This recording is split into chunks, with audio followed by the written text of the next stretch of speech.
Pocket FM पर आप सुन रहे हैं देव वैरागी की सस्पेंस भरी कहानी द अननोन कॉलर, मेरे यानी अद्वैत के साथ।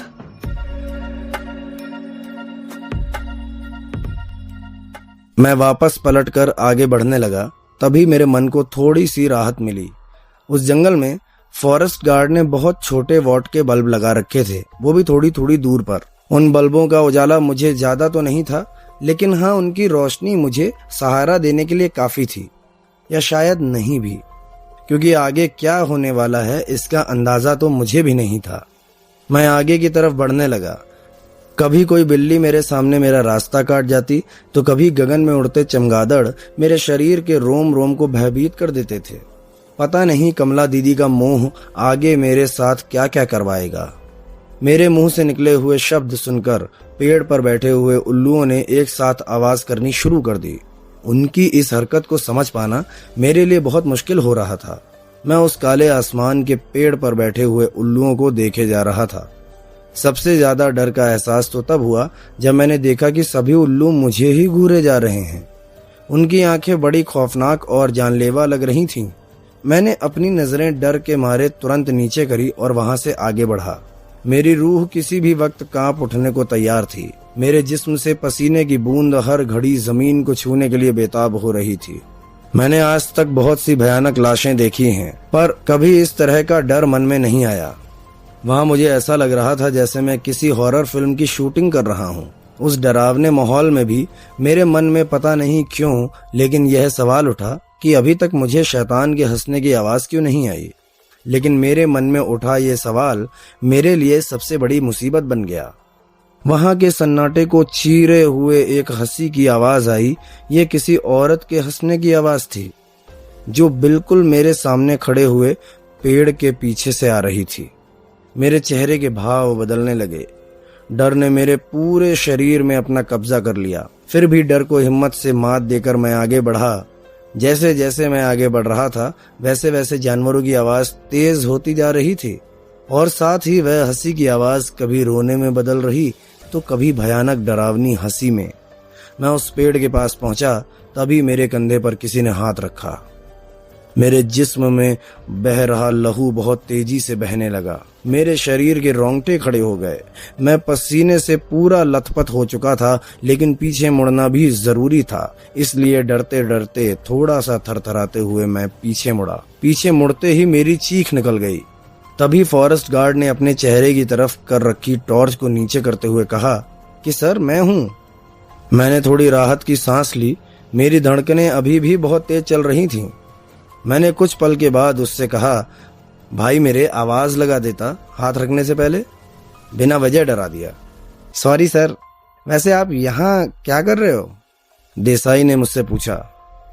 मैं जंगल में घुसने से पहले ये तो भूल ही गया कि यहाँ नाइट ड्यूटी पर देसाई रहता है। देसाई को मैं अच्छे से जानता हूँ। पहले वो मेरे साथ यहाँ कांस्टेबल था, लेकिन बाद में उसी के कहने पर मैंने उसे यहाँ फॉरेस्ट गार्ड की नौकरी दिलवा दी थी। मैं यहाँ यार किस लिए आया था कि मैं अभी भी थोड़ा डरा हुआ था, और इसलिए मैं कुछ ठीक से बोल भी नहीं पा रहा था। मेरी इस हालत पर देसाई ने कहा, मैं अभी आपके लिए पानी लेके आता हूँ सर। मैं उसी पेड़ के नीचे बैठा था, और मैंने बैठे बैठे ही उसे इशारे में हाँ कर दी। उससे मिलकर दिल में बढ़ा हुआ डर थोड़ा कम हुआ। मैं जब थोड़ा शांत हुआ, तभी हंसने की आती आवाज ने मेरे अंदर कम हो रहे डर को फिर से जगाने की कोशिश की। कबीर, इधर आओ कबीर।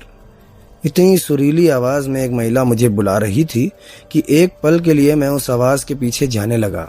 मैं खड़े होकर उस आवाज की तरफ अपना होश खोकर बढ़ने लगा। तभी मेरी चेतना फिर से आई और मैं अपनी जगह पर ही ठहर गया।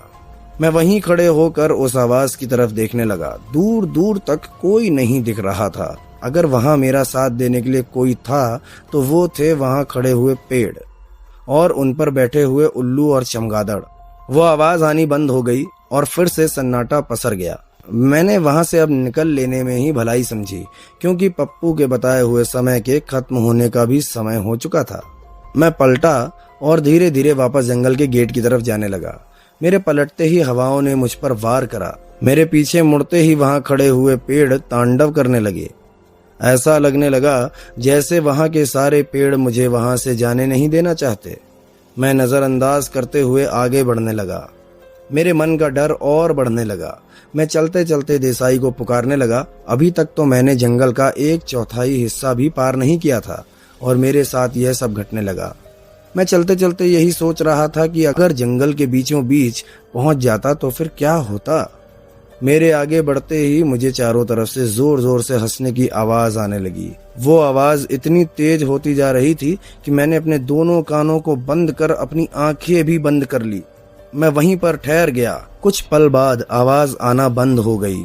मैंने धीरे से अपनी आंखें खोलते हुए अपने दाएं और बाएं तरफ देखा।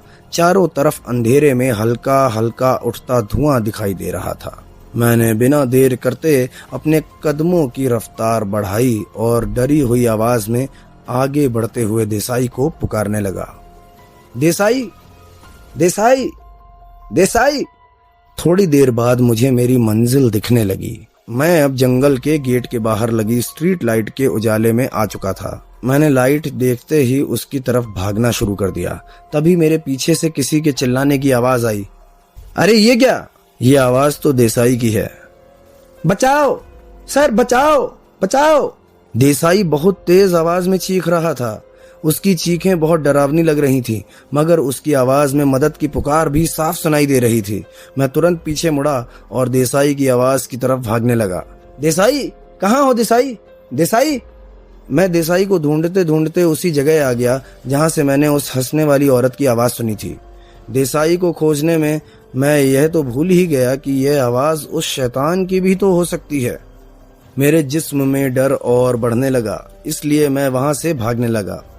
मैं भागने ही वाला था कि तभी मैंने अपने सामने वाले पेड़ के पीछे से देसाई को बाहर आते देखा। देसाई बुरी तरह जख्मी हालत में था और उसके शरीर से खून निकल रहा था। खरोंच के भी कुछ निशान उसके शरीर पर थे। मैंने भागने का इरादा छोड़ दिया और फिर देसाई की तरफ जल्दी से उसकी मदद के लिए बढ़ने लगा। मैं देसाई से करीब 10 मीटर की दूरी पर था कि तभी पीछे से आवाज आई, रुक जाओ सर। तो दोस्तों, कहानी यूं ही जारी रहेगी और इसके नए मोड़ को जानेंगे नेक्स्ट एपिसोड में। तब तक के लिए stay tuned and keep listening to pocket FM।